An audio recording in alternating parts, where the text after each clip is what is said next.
in Switzerland in the middle of winter, where it's a constant battle against the elements to keep the Bernina Express rolling down the tracks.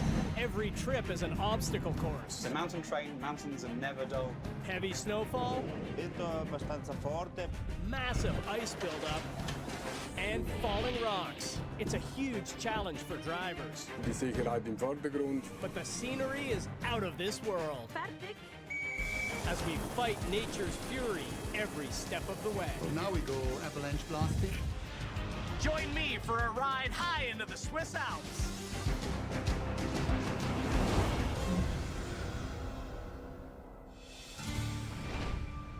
Majestic, soaring landscapes as far as the eye can see. This is Switzerland in winter. The railway was built through these mountains over 100 years ago. The steep grades combined with snow and ice made it a constant battle to get the job done. My adventure begins in Chur, the oldest town in the country. At the station, skiers, tourists, and our conductor are all keen to get going. Hello, Patricia. Good morning, Teddy. How are you? I'm fine, thanks. How about you? I'm excited. I'm really excited to take this trip. You're the conductor. You're responsible for everybody on board. Is it a full train today? Yeah, it's quite full. Yeah, we have around 200 people. Passengers are expecting one of the most picturesque journeys in the world. But it's a punishing trek of mountain versus machine, so maintenance crews inspect every centimeter of our train. Test 1, 2, 3. They replace a worn-out contact strip so the pantograph will be able to draw power from the overhead lines. Here you can see the reduced thickness. Work gets done on top and in the pit below. Looking that there are no cracks anywhere on the wheel. If the wheel breaks, it will end in a big disaster. We'll be climbing up to the highest railway crossing in the Alps. It's the last place you'd want to derail. Today everything looks fine.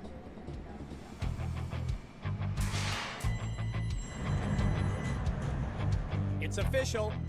The Bernina Express is ready to roll. It takes years of experience and nerves of steel to conquer the Alps. Enter 40-year driving veteran, Reto. Hello, Reto. Hello, Teddy. It's good to meet you. What are the biggest challenges that you face in your job? Just look outside. The weather's action-packed. I'm expecting snowstorms on top, and things will be happening. It's turbulent and powerful. The challenges are it's a long route, and you have to be focused the whole time and not lose your concentration. All right, well, I'll let you do your final checks. Ciao. Thank you. Bye.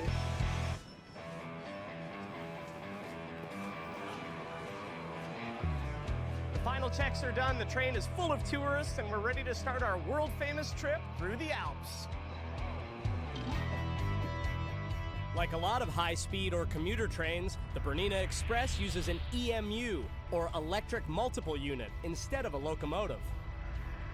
Between the trailer car and the two motor cars that power the train, it seats 100 passengers.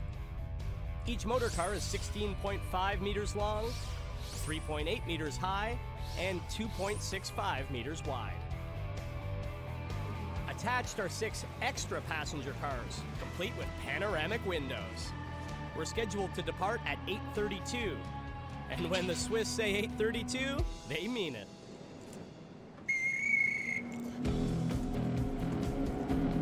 And so we begin our 4-hour journey on 2 historic rail lines with UNESCO World Heritage status. From Chur, we'll travel to Thusis, the start of the breathtaking Albula line. That will take us toward the jet-set capital of St. Moritz. In Pontresina, we'll switch over to the Bernina line. After Ospizio Bernina, the highest point on our journey, we'll descend through charming villages set in mountain valleys before arriving in Tirano, Italy. So we've just left the station in Chur a few minutes ago, and it already is incredible. I mean, just look at the scenery. And this area is called the Domleschg Valley, and it's famous because it's got one of the highest concentration of castles in all of Europe. And also we've got the Rhine River, which we're tracking right now. 230,000 passengers ride the Bernina Express every year to enjoy the impressive sights. And they're not alone.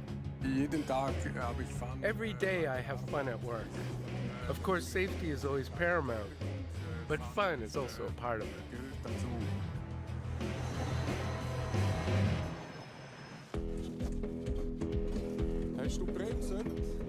Starting work at 5 a.m. this morning was anything but fun for Trackmaster Adam. Today is cold.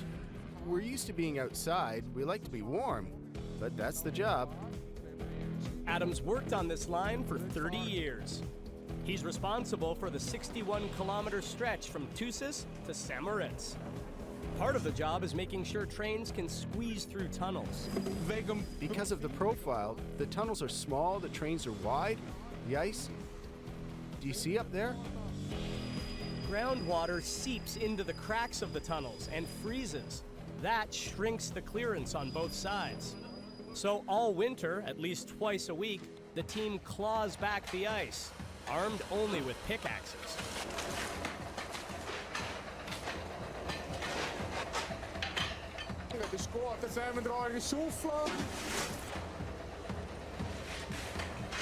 They shovel the chunks into the wagon and then turn their focus overhead.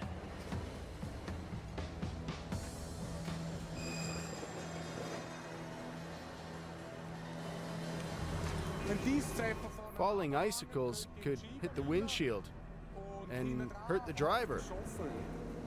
So the work crew takes one for the team. We are sturdy, we're strong, we can take it. If the helmet does its job, nothing will happen. Ice buildup on the power lines could shut down our trip and every other train on this single-track line. The ice doesn't destroy the power lines, but the pantograph that conducts the power to the train will break. And then it's done. The overhead wires are live, pulsating with 11,000 volts of electricity. The crew has to use special equipment made of carbon fiber.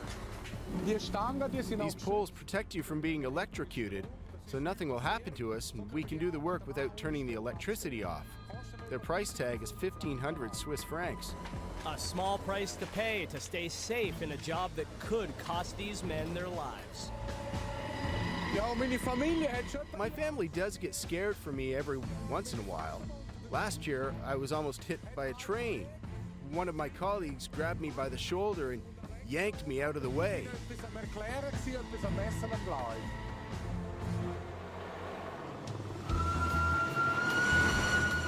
Back on our train, we're riding the 116-year-old Albula line. Reto's behind the wheel, and our conductor So, good morning. Hello again. is making sure passengers are comfortable. Outside, we pass homes and stations dotted along the line. But soon enough, the landscape opens up, and it's all mountains all the time. What are the biggest parts of your job as the train keeps going all the way to Tirano? My biggest is to make sure that it's safe. That's a priority shared by everyone at the Train Control Center in Landquart. This is Bernina Express coming from track 68 to 57 to track 10. This is the brain of our train network system. Here, dispatchers and controllers monitor the rail lines. They work for Rationbahn, or RHB. That's the company that owns the Bernina Express and the largest alpine rail network in all of Switzerland. 1/3 of our lines are over 1,500 meters, so we are in an alpine area. For trains, high elevations come with even higher stakes. When it snows heavy, it can be possible that we have to shut down our traffic because of avalanche risk.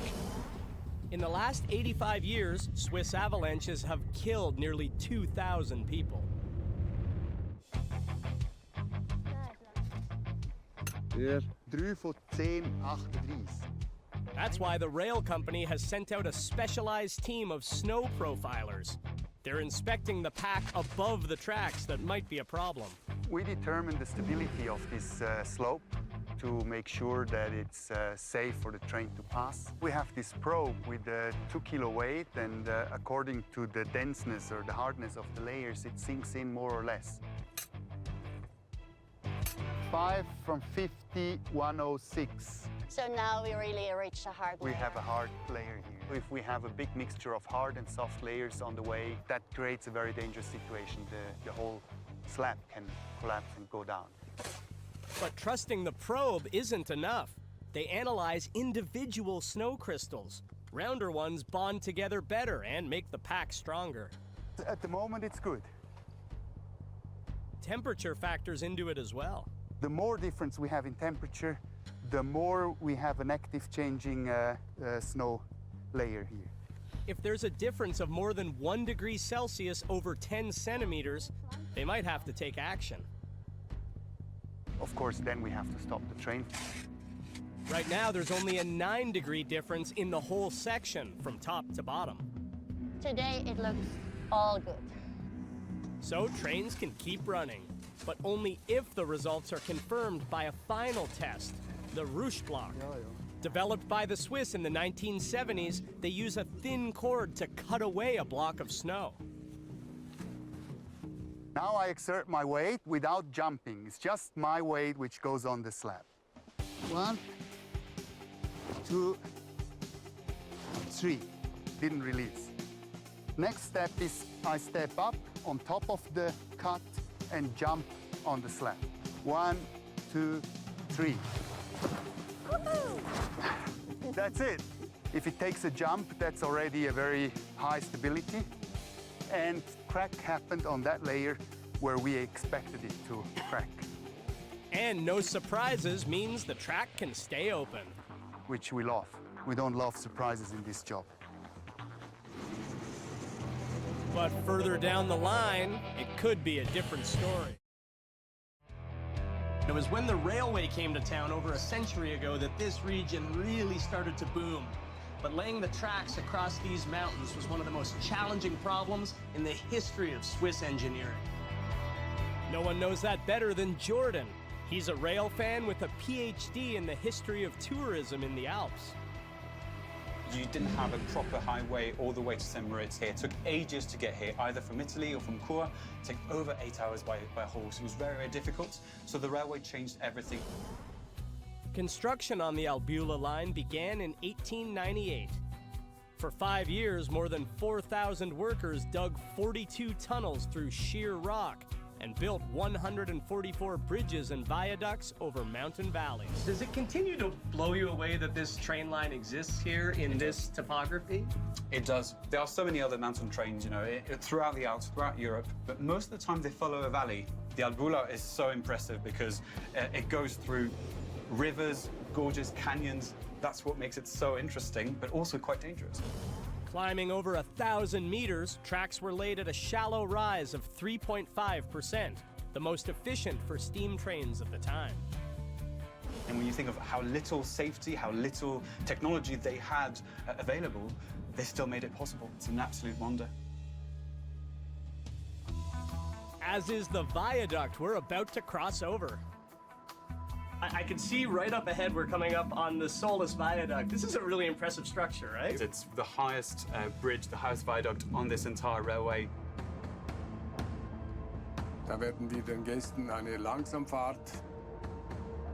Built in 1901 using local limestone, the viaduct is 85 meters high. It spans the Albula River below, something a dragon-slaying martyr apparently didn't need. The legend has it that St. George, as he was being chased, actually jumped with his horse across the gorge. It's a legend, but I mean, we can see that with the train it is possible now, at least.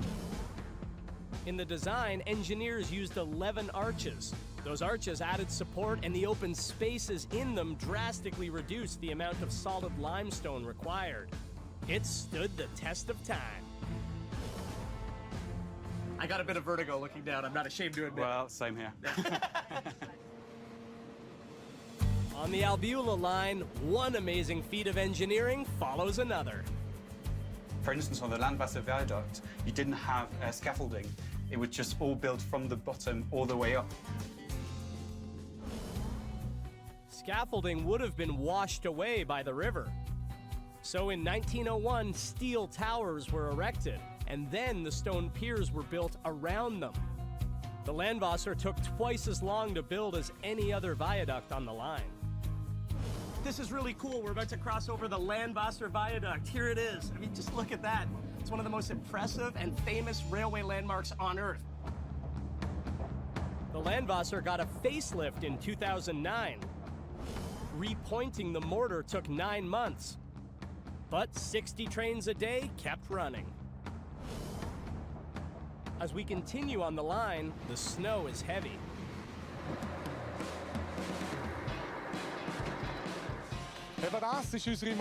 This is the machine which is used to clear the snow and tracks. It makes us proud. It has power. The massive snowblower uses 8 cylinders and 600 horsepower to clear the tracks ahead of us. We remove about 3,800 cubic meters of snow per hour. In other words, they can remove enough snow to fill nearly 2 Olympic-sized swimming pools in an hour. Okay, perfect, super. The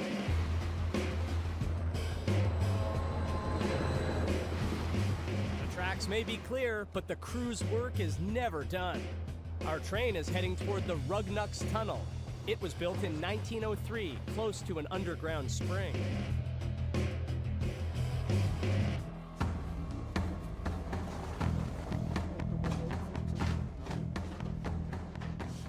There's a lot of water entering the tunnel. Water used to seep into the tunnel. When hit with the cold air inside, it would freeze and turn to ice. The bulk of the ice wound up shifting and lifting the tracks, increasing the chance of derailment. So in 1929, doors were installed at both ends of the tunnel. These doors keep the temperature inside above zero, preventing ice buildup. The doors are controlled by signals. That means when the train approaches, the signal turns green, and then the tunnel doors open automatically. As long as there's nothing in their way. So Adam and his team keep the path clear. There is constantly snow blowing in this direction, and that's why we need to remove the snow manually, so the doors have space to open and close. Once the doors are inspected and the snow is cleared, the signal turns green. And we're in the Rugnux, the first of 3 corkscrew or spiral tunnels on this line. So it's really all about getting the elevation in a short distance. Right? Exactly. It's amazing. It's really such a feat of engineering. Think about it. We have to gain elevation, but there's not much space around, so we have to go around and actually make an entire loop to go up in elevation. We've completed one full 360-degree spiral coming out of the first tunnel. We have a high climb ahead of us, almost as tall as the Empire State Building. But we don't have enough distance to do it in. The solution? Back-to-back 360s. In one mountain peak, workers bored through rock to lay track for the 667-meter Tuwoa Tunnel.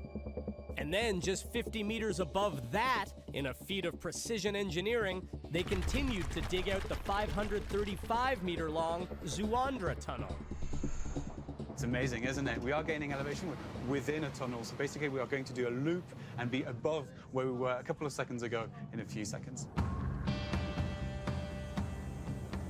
The Albula line brings thousands of tourists to new heights. Thank you so much. Perfect beverage for the perfect ride. But it also brings the threat of deadly avalanches closer.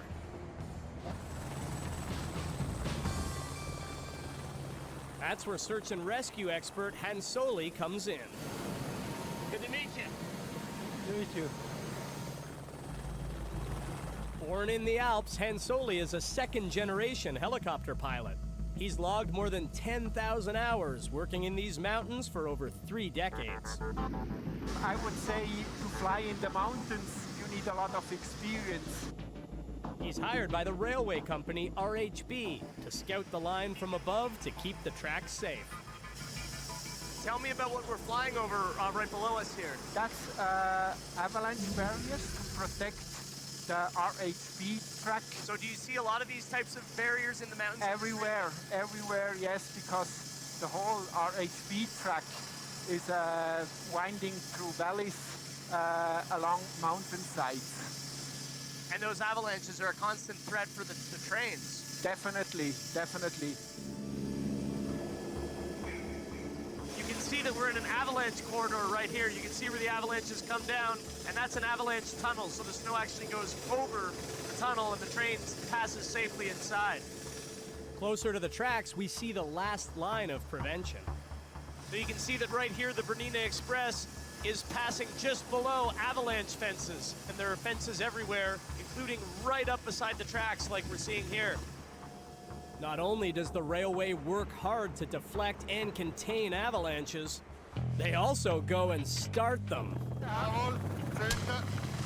Well, now we go avalanche blasting. The Bernina Express pits mountain against machine as it carves a path through the rugged Swiss Alps. A challenging trek that attracts passengers from all over the world. She's our relative from Ukraine. This is my actually gift for the birthday, this Bernina Express tour. So this is very special for me. Americans Floyd and Melissa are retracing the backpack trip they took over 2 decades ago. We finally got to Switzerland, tired, exhausted. It was like, this is fun, but it was only a one-day trip and we had to get back. So 25 years later, we're like, we're going back. You're doing the trip in a little more style than when you were backpacking, Yeah, right? it's a lot better. And we're not carrying as much luggage. It's such a cool story. Exactly. We're traveling through the Engadine Valley. Sam Moritz put this winter sports mecca on the map. And we get to see it all from the tracks. How did the arrival of the train affect tourism? St. Moritz is the big town around here, and the first winter season was in 1864. The train was not here, so the railway changed everything to popularize St. Moritz as a place for winter sport. Coming up, we'll be making the switch from the Albula line to the Bernina line. Right now we're stopping at Pontresina Station, and this is a really important stop on the line because it's where the train and the electricity system changes from AC to DC. The Albula line runs on alternating current, but the Bernina line uses direct current. In the past, they had to switch from an AC locomotive to a DC one. But the Bernina Express can handle both. All Reto has to do is lower the pantograph to cut the power to the train. Then the current is changed over to DC with the flick of a switch. Strom ist drin, Bügel auflassen. Okay.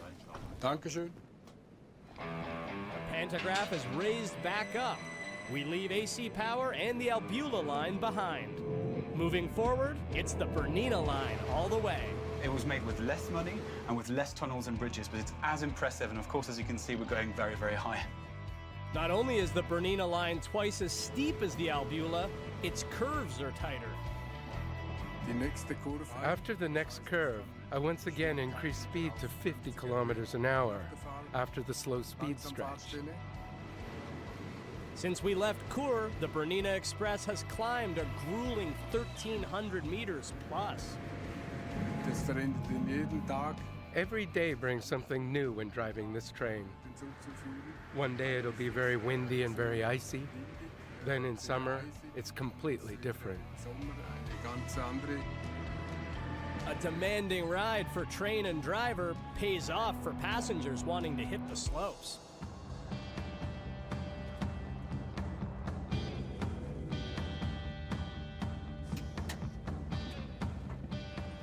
Here at Bernina Diavolezza, there's a very good ski spot. Fertig!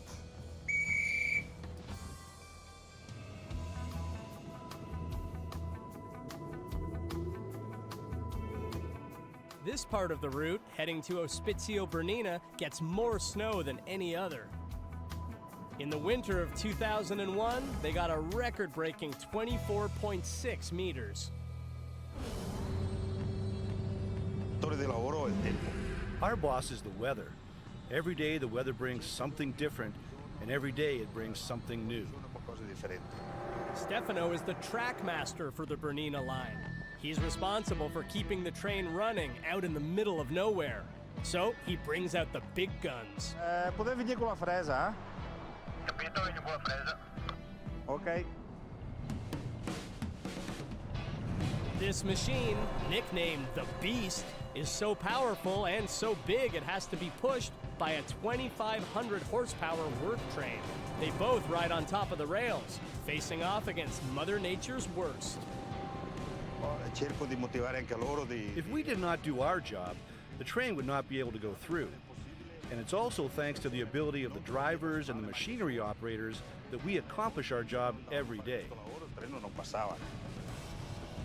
The large blades spin 460 times a minute, pulling snow into the machine and spitting it away from the track. The Beast can remove over 77,000 tons of snow in 1 hour. Our problem is the wind and not the snow. The wind carries the snow here, and we have to clear it. This is really our main problem.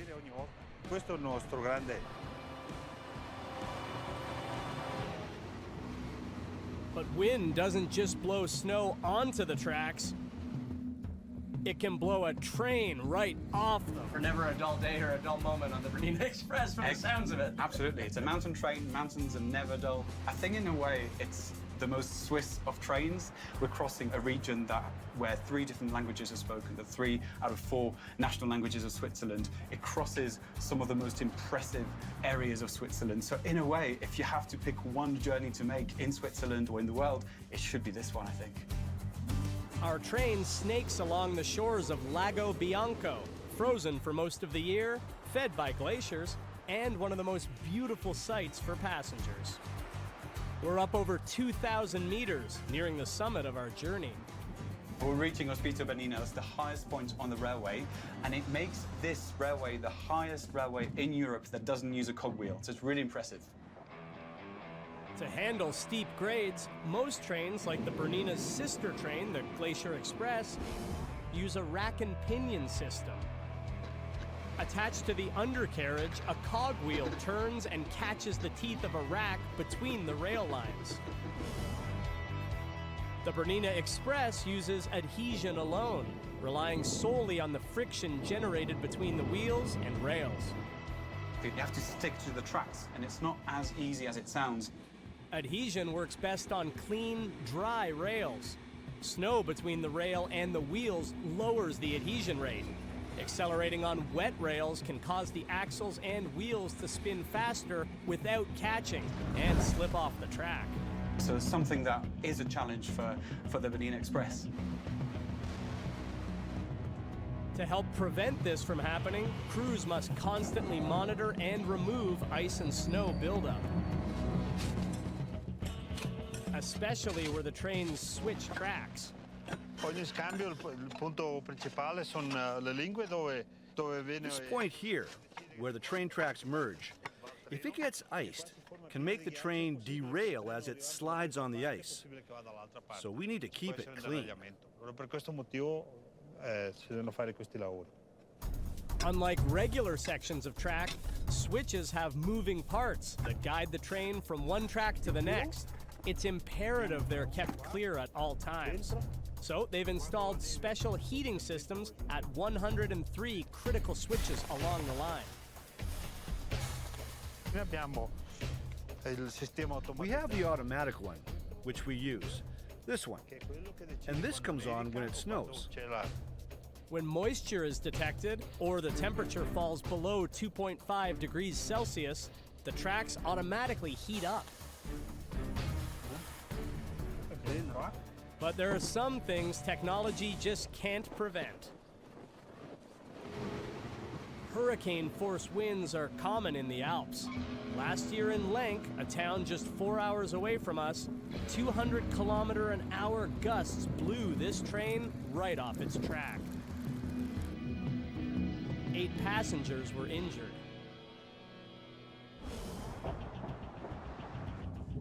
We've reached the station at Ospizio Bernina. There's not much wind up here today, but the threat of an even bigger disaster is brewing. Avalanches are a major concern for the Bernina Express. So workers are taking control of the situation with dynamite. At their base in Samaden, blasting experts John and Daniel prep 125 kilos of explosives. We're building the charges, 5 kilo charges. These are the electric igniters. They will start to burn the cord, which then will start the explosive. These hired guns work for local towns and ski hills in the region.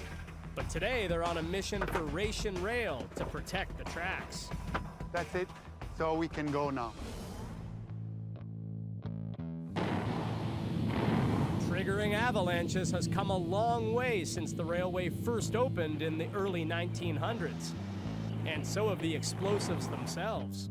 In the first days when we blew, we would just took any explosive we could find, wrap them in plastic bags, put them in bottle boxes. These days, they store the explosives in a special lockbox with a quick release, just in case something goes terribly wrong. That if we had an emergency landing, we can kick the whole box with explosives out. The explosives are they're in the box, and we're ready to go. The team is off to conquer a mountain of snow before it does any damage. Could I check your tickets, please? Today, even the state-of-the-art Bernina Express needs all the help it can get to handle the hazards of winter weather. We're approaching our blasting place. Avalanche experts have located an unstable section in the snowpack on this slope. We're maybe 1 kilometer off now. But before they blast, we make a reconnaissance flight to make sure we don't have any animals or people in the way of our explosives or the avalanches. After their scout is complete, we wait for clearance from the Swiss Army.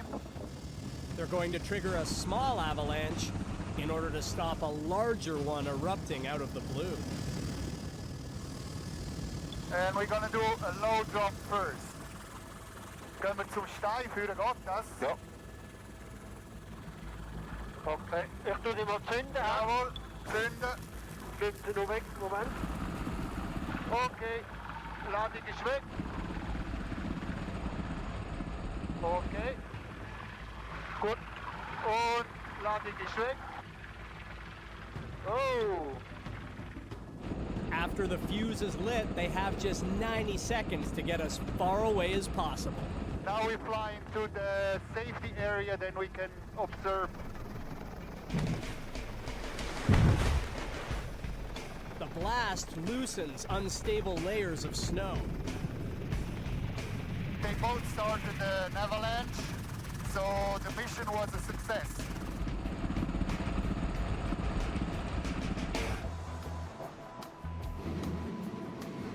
The Bernina Express heads for the tiny station of Alpgrum, located in the German-speaking part of Switzerland, north of the Italian border.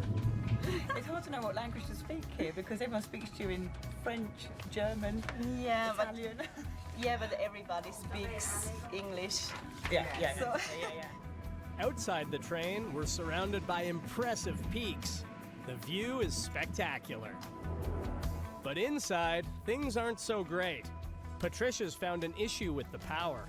It's not working at the moment. I tried to get the power back because there's no reaction on here. The toilet is also not working.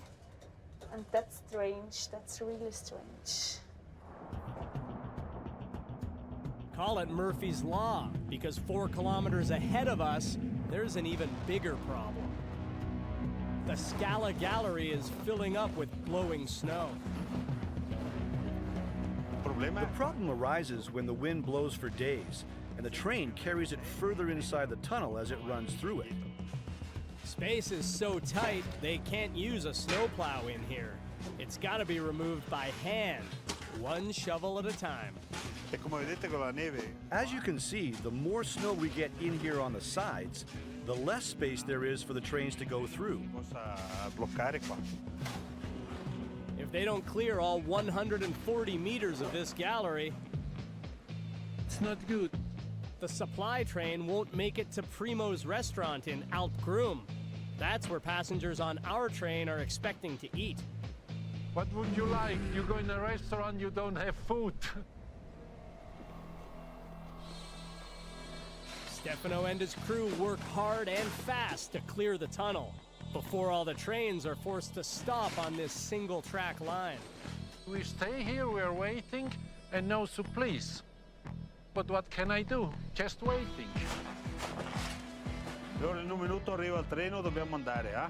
Allora rientriamo, eh? And I hope the train will coming. The wagon, packed with almost 2,000 kilos of excess snow, leaves the tunnel just in time. At the next station, we are at Alpgrum, and then in Alpgrum we have a photo stop for around 15 minutes. We go further at 11:22, so you can go out if you want to and take some pictures. We eke through the freshly cleared tunnel and come out the other side.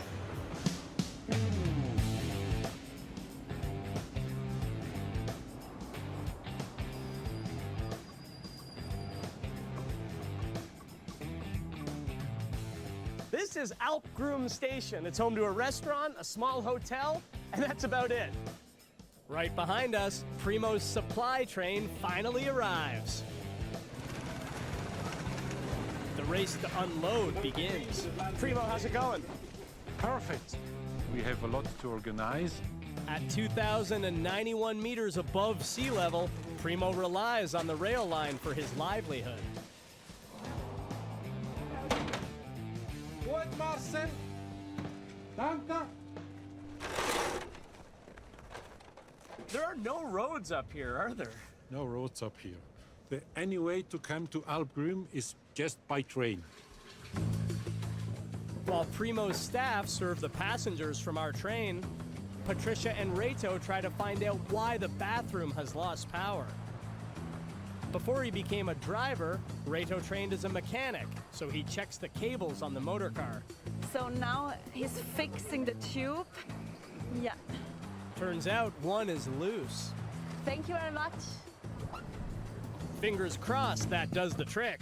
And in the meantime, I get a special Swiss treat. It's called Röteli. It's a liquor with cherry. It's quite sweet. Okay. That's a pour. The wind makes it more difficult, though. All right, bottoms up. Woo! It's nice. It's strong. Thank you.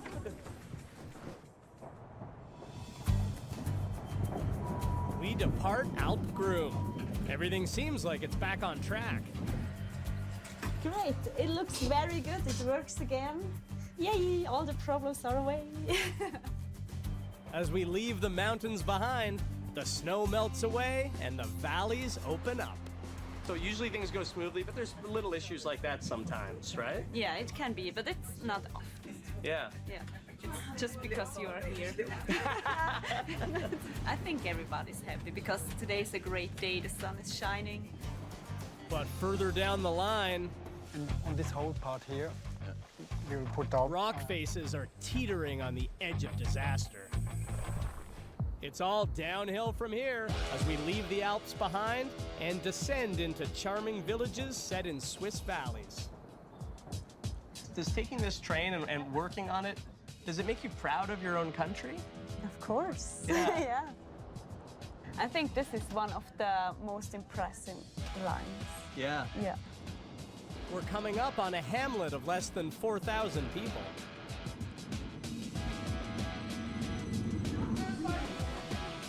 I've jumped off the train to get a bit of fresh air. This is Poschiavo. We're still in Switzerland, but this is a dominantly Italian-speaking town and Italian-speaking part of the country. And as you can see, I've ditched my winter coat. It's spring-like weather here. The climate has changed a lot from just recently when we were up in the snow and mountains. It's beautiful. Soon we're rolling again, and in good hands with our new driver, John, behind the wheel. I'm a driver for the Adhesion for almost 40 years now, and you're out in the open, but still you get to work with technical equipment that, I mean, I like that. Heading south, we glide along the shores of Lake Poschiavo.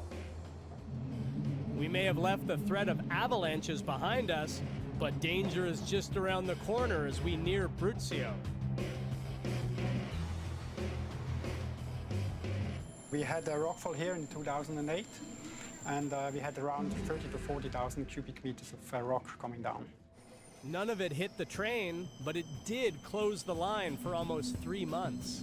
That completely destroyed the train tracks? Yeah, the track was destroyed on a length of around 300 meters. Ralph was instrumental in moving the tracks further from the slope and rebuilding as quickly as possible. Like 15 meters or so towards the valley. And we did it in a short time, 111 days exactly. To stop this from happening again, Ralph scouts the line to identify high-risk areas. Da haben wir ein bisschen Platz, weißt du? Ja. We calculate the risk we have. We did that for every 100 meters. This for rockfalls, for water and mud flow, and for landslides. Dry stone walls have been installed right beside the tracks in unstable areas to prevent landslides. On this whole part here, we will put up some nets as well. Strong but flexible metal nets are installed in high-risk areas near the tracks, so they'll trap any rock that breaks off. The security of our passengers is most important. Ralph and his team keep the Bernina Express protected and rolling. Just south of Brucio is the landmark of the Bernina line. Here, the track needed to drop lower than the steep grade of 7% would allow. But tunneling the unstable rock in the mountain wasn't going to work. So engineers built a 110-meter spiral wonder on the valley floor.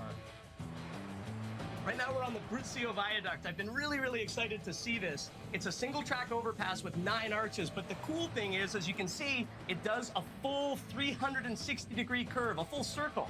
And it does this to allow the train to go up and down a major slope. After the viaduct, we keep rolling south through the small Swiss towns of Campascio and Campocolonio. Right now we're in Switzerland, but in just a few seconds we're actually going to be in Italy. It's one of the really amazing things about this train that you get to visit 2 countries in one trip.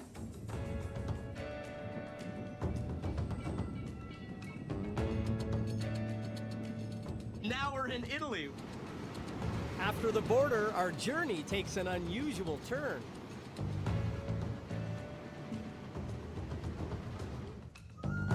Our mountain train becomes a city streetcar.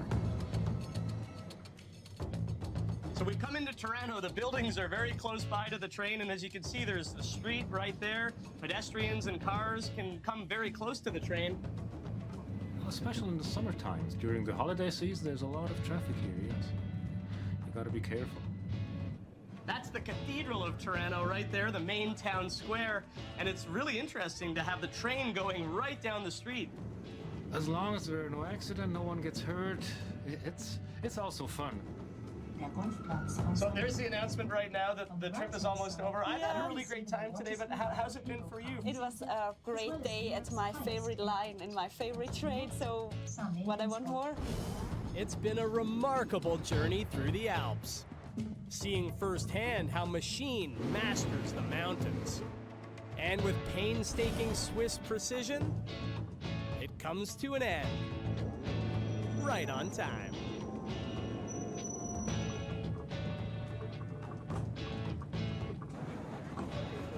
Well, this is Tirano Station and the end of the line for the Bernina Express.